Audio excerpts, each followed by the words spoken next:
আসসালামু আলাইকুম। শৈশবে আমরা প্রায় সকলেই একটি ইংরেজি রাইমস শিখে থাকি।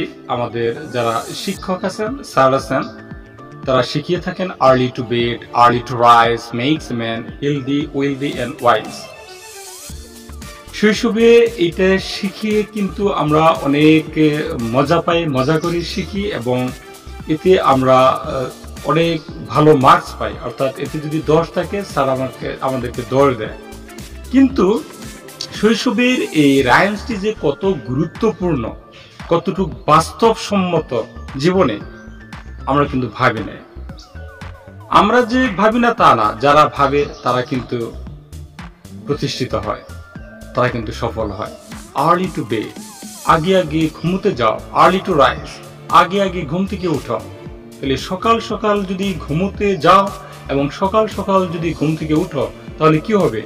মেক্স ম্যান হেলদি, একজন মানুষকে স্বাস্থ্যবান করবে। ওয়েলদি, ধনী করবে। অ্যান্ড ওয়াইজ, জ্ঞানী করবে। আচ্ছা, ধরো একজন মানুষ যদি জ্ঞানী হয়, ধনী হয় এবং স্বাস্থ্যবান হয়, তাহলে আর তার কি দরকার থাকে? প্রত্যেকটা মানুষ সম্মান চায়, প্রত্যেকটা মানুষ ধন দৌলত চায়। আবার এগুলো থাকার পরেও যদি মানুষের স্বাস্থ্য ভালো না থাকে, তাহলে পৃথিবীতে সে অনেক অসুখী লোক এবং সে কি হতে পারে? স্বাস্থ্যবান হতে পারে। বাট আমরা পড়ি কিন্তু আমল করি না, মানি না। তাহলে আমাদের সফলতার এটা অন্যতম একটি চাবিকাঠি হতে পারে।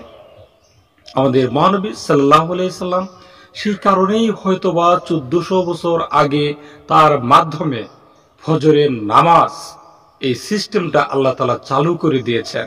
এর মাধ্যমে শুধু সকাল সকাল যে আমি ঘুম থেকে উঠবো তা নয়, সকাল সকাল ঘুম থেকে উঠে যিনি আমাকে সৃষ্টি করেছেন তাকে আমি ডাকবো, তার আরাধনা করব, তার সন্তুষ্টির জন্য আমি তার সাথে যোগ স্থাপন করব এবং তার কাছে সফলতা চাবো।